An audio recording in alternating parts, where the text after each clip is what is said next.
Hello everyone, mind your brother and sisters, myself Vikas Kumar. So, today we are discuss about a part of history about plus 2 second year.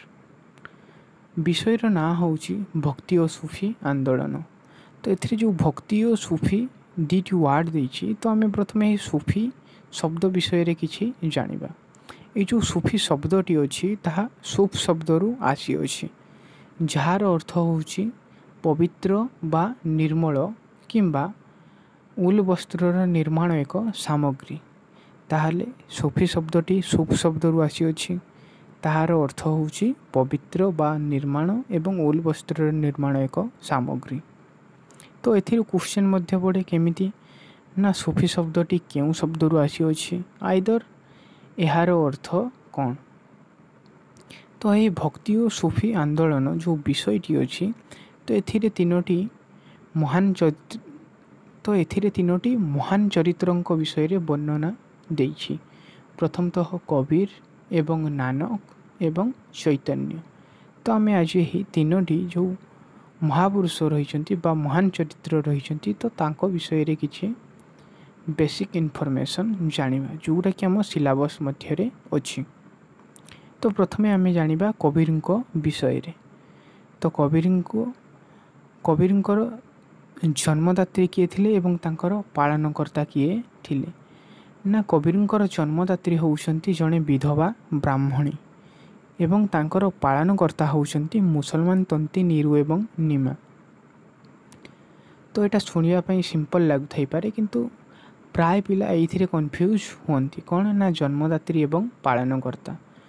ଜନ୍ମଦାତ୍ରୀ ଅର୍ଥାତ୍ କବୀରଙ୍କୁ ଯିଏ ଜନ୍ମ ଦେଇଥିଲେ ସେ ହେଉଛନ୍ତି ଜଣେ ବିଧବା ବ୍ରାହ୍ମଣୀ, କିନ୍ତୁ ତାଙ୍କୁ ଯିଏ ପାଳନ କରିଥିଲେ ଅର୍ଥାତ୍ ତାଙ୍କର ପାଳନକର୍ତ୍ତା ହେଉଛନ୍ତି ମୁସଲମାନ ତନ୍ତୀ ନିରୁ ଏବଂ ନିମା, ଅର୍ଥାତ୍ ସେମାନେ ହେଉଛନ୍ତି ତାଙ୍କର ସ୍ୱାମୀ ସ୍ତ୍ରୀ, ଯେଉଁ ଦୁଇ ଜଣ କି କବୀରଙ୍କୁ ପାଳନ କରିଥିଲେ, କିନ୍ତୁ ତାଙ୍କର ମାତା ହେଉଛନ୍ତି ଜଣେ ବିଧବା ବ୍ରାହ୍ମଣୀ। ଏବଂ କବୀରଙ୍କର ଗୁରୁଙ୍କ ନାମ କ'ଣ ନା କବୀରଙ୍କ ଗୁରୁଙ୍କ ନାମ ହେଲା ରାମାନନ୍ଦ। ଏବଂ କବୀରଙ୍କ ଶିଷ୍ୟଙ୍କୁ କ'ଣ କୁହାଯାଏ ନା କବୀରଙ୍କ ଶିଷ୍ୟଙ୍କୁ କବୀରପନ୍ଥୀ ବୋଲି କୁହାଯାଏ। ଏବଂ ଏଠି ଦୁଇଟି ଟର୍ମ ଦେଇଛି, ପ୍ରଥମତଃ ଦୋହା ଏବଂ ଦ୍ୱିତୀୟରେ ବିଜକ।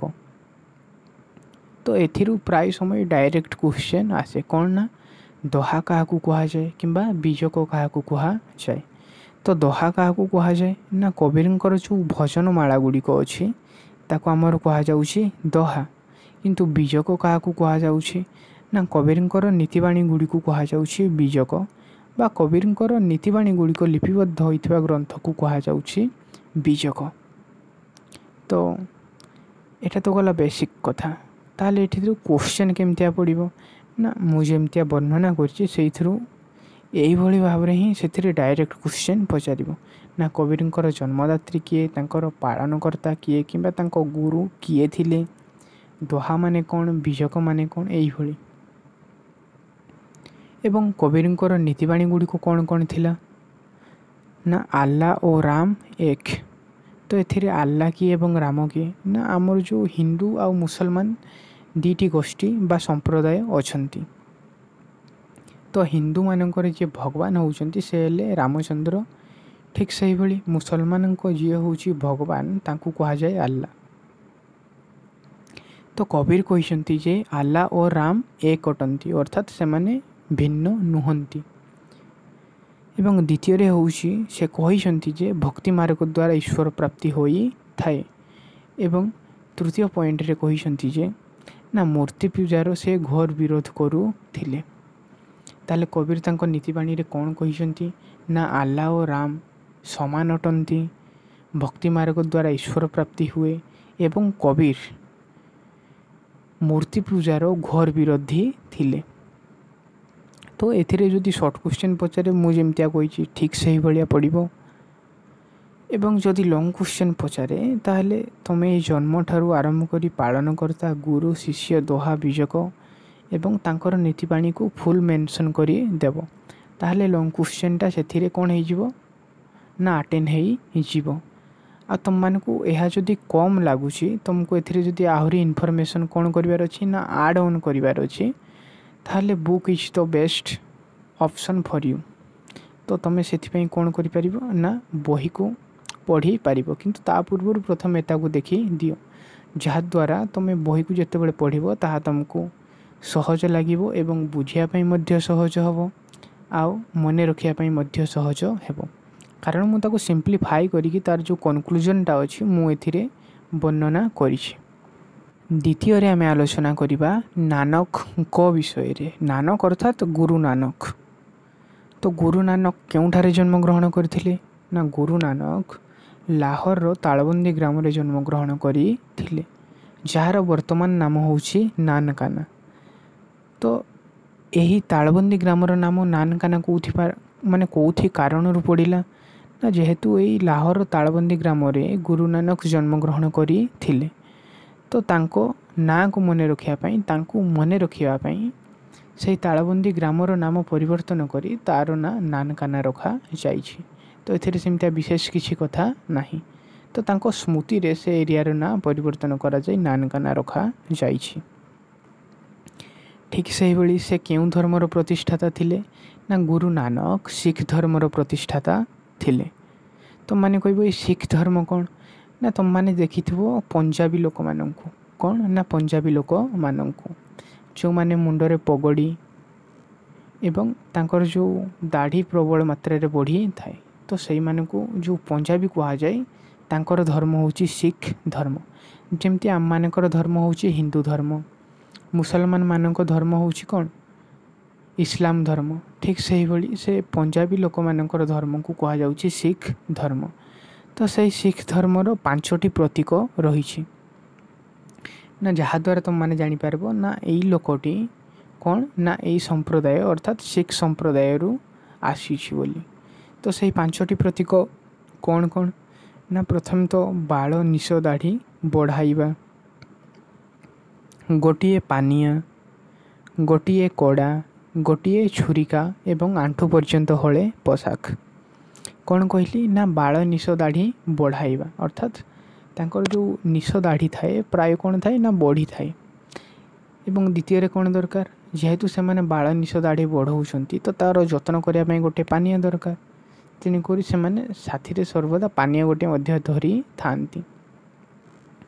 एवं गोटिए कड़ा, कड़ा अर्थात कौनसी धातु रे निर्मित एक सामग्री जहाको आमे कौन करंती ना हाथ रे पिंधी थांती, तो ताकू कहा जाउछि कड़ा।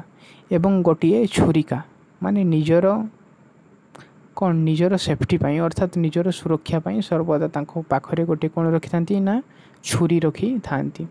एवं आंठू पर्यंत हले पोशाक। तो यहीटा होउछि सिख धर्मर 5 प्रतीक। एवं जो गुरु नानक से 30 वर्ष बयस रे गृह त्याग करि देई थिले अर्थात सन्यासी होई जाई थिले एवं से करतारपुर ठारे एक आश्रम प्रतिष्ठा करी थिले। ताले आश्रम केउठारे प्रतिष्ठा करी थिले ना करतारपुर ठारे से आश्रम प्रतिष्ठा करी थिले।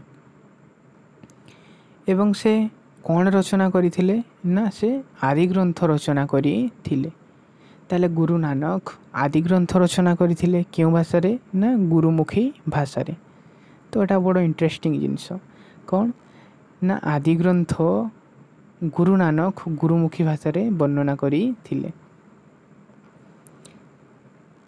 एवं सिख धर्म ग्रंथ जो रही ताकू कौन कहा जाए ना सिख धर्म ग्रंथर नाम होउछि ग्रंथ साहेबा।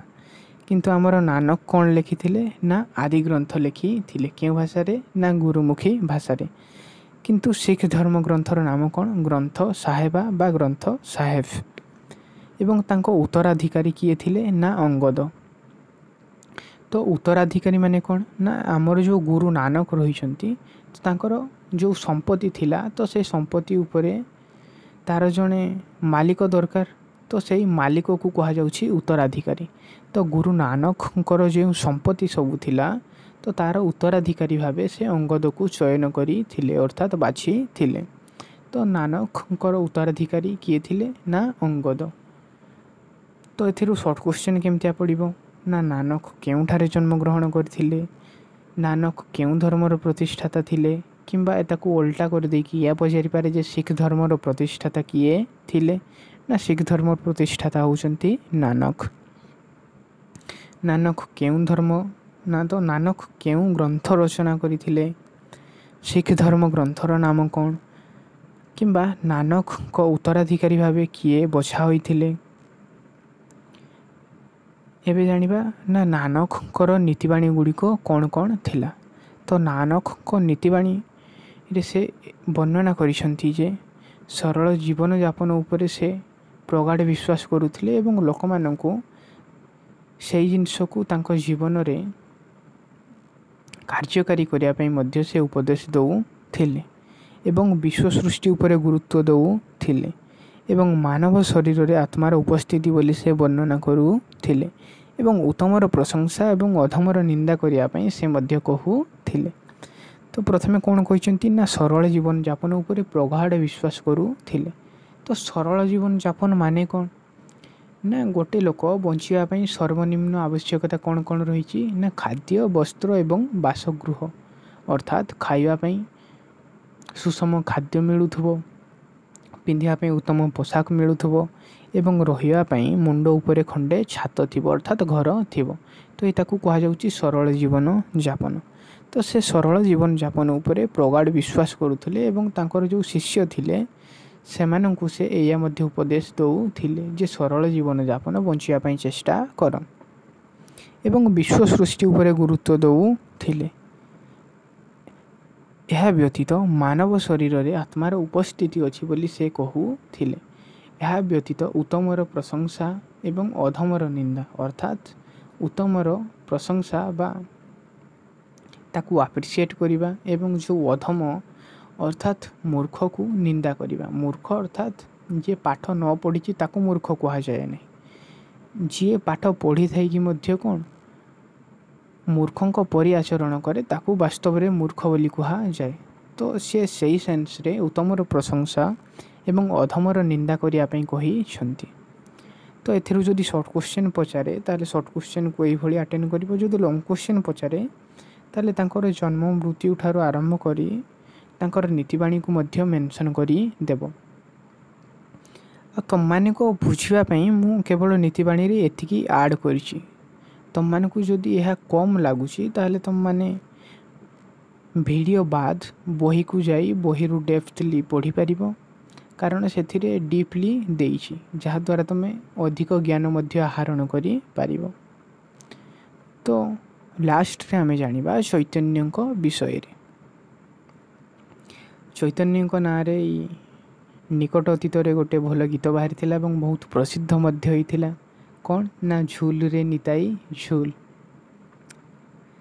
ତ ଚୈତନ୍ୟ କେଉଁଠାରେ ଜନ୍ମଗ୍ରହଣ କରିଥିଲେ ନା ଚୈତନ୍ୟ ପଶ୍ଚିମବଙ୍ଗର ନବଦ୍ୱୀପରେ ବ୍ରାହ୍ମଣ ପରିବାରରେ ଜନ୍ମଗ୍ରହଣ କରିଥିଲେ ଏବଂ ତାଙ୍କର ପିତା ଅର୍ଥାତ୍ ବାପା, ମାତା ଅର୍ଥାତ୍ ମା। ତ ତାଙ୍କ ପିତାଙ୍କ ନାମ ଥିଲା ଜଗନ୍ନାଥ ମିଶ୍ର ଏବଂ ମାତାଙ୍କ ନାମ ଥିଲା ସଚୀ ଦେବୀ। ଏବଂ ଚୈତନ୍ୟଙ୍କ ଛୋଟବେଳର ନାଁ କ'ଣ ଥିଲା ନା ନିମାଇ ଏବଂ ବିଶ୍ୱମ୍ଭର ମିଶ୍ର। କ'ଣ ନା ଛୋଟବେଳର ନାଁ ହେଲା ନିମାଇ ଏବଂ ବିଶ୍ୱମ୍ଭର ମିଶ୍ର, କିନ୍ତୁ ପରବର୍ତ୍ତୀ ପର୍ଯ୍ୟାୟରେ ତାଙ୍କ ନାଁ କ'ଣ ପଡ଼ିଲା ନା ଗୌରାଙ୍ଗ ଏବଂ ଚୈତନ୍ୟ। ତାହେଲେ ଛୋଟବେଳର ନାଁ ହେଲା ନିମାଇ ଏବଂ ବିଶ୍ୱମ୍ଭର ମିଶ୍ର ଏବଂ ପରବର୍ତ୍ତୀ ପର୍ଯ୍ୟାୟରେ ତାଙ୍କ ନାଁ ହେଲା ଗୌରାଙ୍ଗ ଏବଂ ଚୈତନ୍ୟ। ଚୈତନ୍ୟ 22 ବର୍ଷ ବୟସରେ ଗୃହତ୍ୟାଗ କରିଥିଲେ ଅର୍ଥାତ୍ ସନ୍ନ୍ୟାସୀ ହୋଇଯାଇଥିଲେ ଏବଂ ତାଙ୍କର ଗୁରୁଙ୍କ ନାମ ହେଉଛି ଈଶ୍ୱରପୁରୀ। ଏବଂ ଚୈତନ୍ୟ କେଉଁ ଧର୍ମ ଗ୍ରହଣ କରିଥିଲେ ନା ଚୈତନ୍ୟ ବୈଷ୍ଣବ ଧର୍ମ ଗ୍ରହଣ କରିଥିଲେ ଏବଂ ସେ ଯେଉଁ ବୈଷ୍ଣବ ଧର୍ମ ଗ୍ରହଣ କରିଥିଲେ ସେଇ ବୈଷ୍ଣବ ଧର୍ମକୁ ସେ ଓଡ଼ିଆ ଭାଷାରେ ପ୍ରଚାର କରୁଥିଲେ ଏବଂ ସେ ପୁରୀ ଧାମରେ ମୃତ୍ୟୁବରଣ କରିଥିଲେ। ତ ଏଥିରୁ ଯଦି ସର୍ଟ କ୍ୱେଶ୍ଚନ୍ ପଡ଼ିବ ତାହେଲେ କେଉଁ ଭଳିଆ ପଡ଼ିବ ନା ସେ କେଉଁଠାରେ ଜନ୍ମଗ୍ରହଣ କରିଥିଲେ କିମ୍ବା ତାଙ୍କ ପିତା କି ମାତାଙ୍କ ନାମ କ'ଣ ଥିଲା, ତାଙ୍କ ଛୋଟ ବେଳର ନାଁ କ'ଣ ଥିଲା କିମ୍ବା ପରବର୍ତ୍ତୀ ପର୍ଯ୍ୟାୟରେ ତାଙ୍କ ନାଁ କ'ଣ ଥିଲା, ତାଙ୍କ ଗୁରୁଙ୍କ ନାମ କ'ଣ, ସେ କେଉଁ ଧର୍ମ ଗ୍ରହଣ କରିଥିଲେ ନା ଚୈତନ୍ୟ ବୈଷ୍ଣବ ଧର୍ମ ଗ୍ରହଣ କରିଥିଲେ ଏବଂ ଚୈତନ୍ୟ ତାଙ୍କ ଧର୍ମକୁ କେଉଁ ଭାଷାରେ ପ୍ରଚାର କରୁଥିଲେ ନା ଚୈତନ୍ୟ ତାଙ୍କ ଧର୍ମକୁ ଓଡ଼ିଆ ଭାଷାରେ ପ୍ରଚାର କରୁଥିଲେ ଏବଂ ସେ ତାଙ୍କର ଦେହତ୍ୟାଗ ସମୟରେ ପୁରୀ ଧାମରେ ହିଁ ଥିଲେ ଅର୍ଥାତ୍ ପୁରୀରେ ହିଁ ସେ ଦେହତ୍ୟାଗ କରିଥିଲେ। ଏବଂ ଚୈତନ୍ୟଙ୍କ ନୀତିବାଣୀରେ ସେ କ'ଣ ବର୍ଣ୍ଣନା କରିଛନ୍ତି ନା କୃଷ୍ଣ ପ୍ରେମ ଓ କୃଷ୍ଣ ଭକ୍ତି ଉପରେ ବିଶ୍ୱାସ କରୁଥିଲେ ଏବଂ ଲୋକମାନଙ୍କୁ ମଧ୍ୟ ତାହା ପ୍ରେରଣା ଦେଉଥିଲେ। କ'ଣ ନା କୃଷ୍ଣ ପ୍ରେମ ଏବଂ କୃଷ୍ଣ ଭକ୍ତି ଉପରେ ଗୁରୁତ୍ୱ ଦେବା ପାଇଁ, ଏବଂ ସେ କୀର୍ତ୍ତନ ଉପରେ ମଧ୍ୟ ଗୁରୁତ୍ୱ ଦେଉଥିଲେ ଏବଂ ହରେ କୃଷ୍ଣ ଓ ହରେ ରାମ ନାମକୁ ସେ ଖୁବ୍ ପ୍ରାଧାନ୍ୟ ଦେଉଥିଲେ। ତାହେଲେ ତାଙ୍କ ନୀତିବାଣୀ ଗୁଡ଼ିକ କ'ଣ କ'ଣ ଥିଲା ନା କୃଷ୍ଣ ପ୍ରେମ ଓ କୃଷ୍ଣ ଭକ୍ତି ଉପରେ ସେ ଖୁବ୍ ବିଶ୍ୱାସ କରୁଥିଲେ ଓ ଲୋକମାନଙ୍କୁ ମଧ୍ୟ ସେ ତାହା ପରାମର୍ଶ କରୁଥିଲେ। କୀର୍ତ୍ତନ ଉପରେ ସେ ଖୁବ୍ ଗୁରୁତ୍ୱ ଦେଉଥିଲେ ବା ବିଶେଷ ଗୁରୁତ୍ୱ ଦେଉଥିଲେ ଏବଂ ହରେ କୃଷ୍ଣ ଓ ହରେ ରାମ ନାମକୁ ସେ ଖୁବ୍ ପ୍ରାଧାନ୍ୟ ଦେଉଥିଲେ ଏବଂ ସେ ତାଙ୍କ ଭକ୍ତ ଅର୍ଥାତ୍ ତାଙ୍କର ଯିଏ ଅନୁସରଣକାରୀ ଥିଲେ ତାଙ୍କୁ ମଧ୍ୟ ସେ ଏସବୁ ବିଷୟରେ ସଚେତନ କରାଉଥିଲେ। ତ ଯଦି ଚୈତନ୍ୟଙ୍କ ବିଷୟରେ ସର୍ଟ କ୍ୱେଶ୍ଚନ୍ ପଡ଼େ ତାହେଲେ ତୁମେ ଏଇଭଳି ଭାବରେ ଆଟେଣ୍ଡ କରିବ। ଯଦି ଲଙ୍ଗ୍ କ୍ୱେଶ୍ଚନ୍ ପଡ଼େ ତାହେଲେ ଏଠି ତାଙ୍କ ନାଁ ଠାରୁ ଆରମ୍ଭ କରି ତାଙ୍କ ନୀତିବାଣୀକୁ ମଧ୍ୟ ଆଡ଼୍ କରିଦେବ। ଏବଂ ଯଦି ତୁମକୁ ଏତିକି ଇନଫର୍ମେସନ୍ କମ୍ ଲାଗୁଛି ତାହେଲେ ବହି ଅଛି, ବହି ଉଠେଇବ, ବହିରୁ ତୁମେ ଡିପ୍ଲି ନଲେଜ୍ କଲେକ୍ଟ କରିବ ଏବଂ ତୁମେ ନିଜେ ହିଁ ଲଙ୍ଗ୍ କ୍ୱେଶ୍ଚନ୍ ପ୍ରିପେୟାର ହେବ। ଏବଂ ଆମେ ଏବେ ଦେଖିବା ନା କବୀର, ନାନକ ଏବଂ ଚୈତନ୍ୟ କେବେ ଜନ୍ମଗ୍ରହଣ କରିଥିଲେ। ନା କବୀରଙ୍କର ଜନ୍ମ ହୋଇଥିଲା 1440। ଏଠି ମୁଁ AC ଲେଖିଦେଇଛି ତ ଏଥିରେ ପ୍ରିଣ୍ଟିଂ ମିଷ୍ଟେକ୍ ହେଇଯାଇଛି, ତ ଏଇଟା AD ହେବା କଥା, AD ଅର୍ଥାତ୍ ଖ୍ରୀଷ୍ଟାବ୍ଦ, ତ ଏଇଟା ବାଇ ମିଷ୍ଟେକ୍ରେ AC ହେଇଯାଇଛି। ତ କବୀରଙ୍କର ଜନ୍ମ ହେଉଛି 1440 ଖ୍ରୀଷ୍ଟାବ୍ଦ ଅର୍ଥାତ୍ 1440 AD। ଠିକ୍ ସେହିପରି ନାନକଙ୍କ ଜନ୍ମ ହେଉଛି 1469 ଖ୍ରୀଷ୍ଟାବ୍ଦ ଏବଂ ଚୈତନ୍ୟଙ୍କ ଜନ୍ମ ହେଉଛି 1486 ଖ୍ରୀଷ୍ଟାବ୍ଦ। ତ ଏଥିରେ ଆମେ ଯଦି ଗୋଟେ ଜିନିଷ କମନ୍ ଦେଖିବା ତ ସମସ୍ତେ 1400 ଖ୍ରୀଷ୍ଟାବ୍ଦରେ ଜନ୍ମଗ୍ରହଣ କରିଛନ୍ତି ଏବଂ ତାର ଯେଉଁ ଲାଷ୍ଟ ଦୁଇଟା ଡିଜିଟ୍ କେବଳ ସେଥିରେ ହିଁ କିଛି ପରିବର୍ତ୍ତନ ହେଉଛି। ତ କବୀର, ନାନକ, ଚୈତନ୍ୟ ଆମେ ଯଦି ମନେ ରଖିଦେବା ତାହେଲେ ଜନ୍ମ ମସିହା 1400 ଏବଂ ମୃତ୍ୟୁ ମସିହା 1500। ତ 1440, 69 ଏବଂ 86 ଏପଟେ କ'ଣ ନା 1510, 38 ଏବଂ 33। ତ ଏପଟେ ନା ରହିଗଲା କ'ଣ ନା କବୀର, ନାନକ ଏବଂ ଚୈତନ୍ୟ ଜନ୍ମ କେବେ 1440, 69 ଏବଂ 86 ଖ୍ରୀଷ୍ଟାବ୍ଦ। ଠିକ୍ ସେହିପରି ମୃତ୍ୟୁ କେବେ ନା 1510, 38 ଏବଂ 33 ଖ୍ରୀଷ୍ଟାବ୍ଦ। ତାକୁ ଆମେ ଯଦି ଲମ୍ବା ଭାବରେ ପଢ଼ିବା ତାହେଲେ କବୀରଙ୍କର ଜନ୍ମ ହେଉଛି 1440 ଖ୍ରୀଷ୍ଟାବ୍ଦ, ନାନକଙ୍କ ଜନ୍ମ ହେଉଛି 1469 ଖ୍ରୀଷ୍ଟାବ୍ଦ ଏବଂ ଚୈତନ୍ୟଙ୍କ ଜନ୍ମ ହେଉଛି 1486 ଖ୍ରୀଷ୍ଟାବ୍ଦ ଏବଂ କବୀରଙ୍କର ମୃତ୍ୟୁ ହେଉଛି 1510 ଖ୍ରୀଷ୍ଟାବ୍ଦ, ନାନକଙ୍କ ମୃତ୍ୟୁ ହେଉଛି 1538 ଖ୍ରୀଷ୍ଟାବ୍ଦ ଏବଂ ଚୈତନ୍ୟଙ୍କ ମୃତ୍ୟୁ ହେଉଛି 1533 ଖ୍ରୀଷ୍ଟାବ୍ଦ। ତ ମୋର କହିବାର ଅର୍ଥ ହେଉଛି ଏଇଆ ଯେ କବୀର, ନାନକ ଏବଂ ଚୈତନ୍ୟ ଗୋଟିଏ ସ୍ପେସିଫିକ୍ ଖ୍ରୀଷ୍ଟାବ୍ଦରେ ଜନ୍ମଗ୍ରହଣ କରିଥିଲେ ଏବଂ ସମସ୍ତେ ଗୋଟିଏ ସ୍ପେସିଫିକ୍ ସମୟରେ ହିଁ ମୃତ୍ୟୁବରଣ କରିଥିଲେ। ତ ଏଇ ଜନ୍ମ ମସିହା ତିନି ଜଣ ମହାପୁରୁଷଙ୍କର 1400 ଅଛି ଏବଂ ମୃତ୍ୟୁ ମସିହା 1500 ଖ୍ରୀଷ୍ଟାବ୍ଦ ଅଛି। କେବଳ ଲାଷ୍ଟ ଦୁଇଟା ଡିଜିଟ୍ରେ ହିଁ ପରିବର୍ତ୍ତନ ହେଉଛି। ତ ଆମେ ଏପଟେ ଯଦି କବୀର, ନାନକ ଏବଂ ଚୈତନ୍ୟ ମନେ ରଖିଦେବା ଏବଂ ଜନ୍ମ ଯଦି 1400 ଏବଂ ମୃତ୍ୟୁ ଯଦି 1500 ଖ୍ରୀଷ୍ଟାବ୍ଦ ମନେ ରଖିଦେବା ତାହେଲେ ତାକୁ ଏଇଭଳି ଭାବରେ ମନେ ରଖିବା ଯେ କବୀର 1440, ନାନକ 69 ଏବଂ ଚୈତନ୍ୟ 86 ଖ୍ରୀଷ୍ଟାବ୍ଦରେ ଜନ୍ମଗ୍ରହଣ କରିଥିଲେ ଅର୍ଥାତ୍ 1440, 69 ଏବଂ 86। ଠିକ୍ ସେହିପରି ମୃତ୍ୟୁ କେବେ ନା 1500 କମନ୍ ଅଛି ତାହେଲେ 1510 ଖ୍ରୀଷ୍ଟାବ୍ଦ, 38 ଏବଂ 33 ଖ୍ରୀଷ୍ଟାବ୍ଦରେ ମୃତ୍ୟୁବରଣ କରିଥିଲେ। ଠିକ୍ ସେହିଭଳି କବୀରଙ୍କ ପିତା କିଏ ଥିଲେ ନା ନିରୁ, ତାଙ୍କର ମାତା କିଏ ଥିଲେ ନା ନିମା, ତାଙ୍କ ଗୁରୁ କିଏ ଥିଲେ ନା ରାମାନନ୍ଦ। ଠିକ୍ ସେହିଭଳି ଚୈତନ୍ୟଙ୍କ ପିତା କିଏ ନା ଚୈତନ୍ୟଙ୍କ ପିତା ହେଉଛନ୍ତି ଜଗନ୍ନାଥ ମିଶ୍ର, ମାତା ହେଉଛନ୍ତି ସଚୀ ଦେବୀ ଏବଂ ତାଙ୍କ ଗୁରୁ ହେଉଛନ୍ତି ଈଶ୍ୱର ପୁରୀ। ଠିକ୍ ସେହିଭଳି ଗୁରୁ ନାନକଙ୍କ ପିତା ହେଉଛନ୍ତି କାଲୁ ଦେବୀ। କ'ଣ ନା ଗୁରୁ ନାନକଙ୍କ ପିତା ହେଉଛନ୍ତି କାଲୁ ଦେବୀ। ତାଙ୍କ ମାତା ଏବଂ ତାଙ୍କ ଗୁରୁଙ୍କ ନାଁ ମେନସନ୍ ହୋଇନି କିନ୍ତୁ ତାଙ୍କ ସ୍ତ୍ରୀଙ୍କ ନାଁ ଦେଇଛି। ତାଙ୍କ ସ୍ତ୍ରୀଙ୍କ ନାମ ହେଉଛି ସୁଲ ଖଇନି। So thanks for listening to ମି।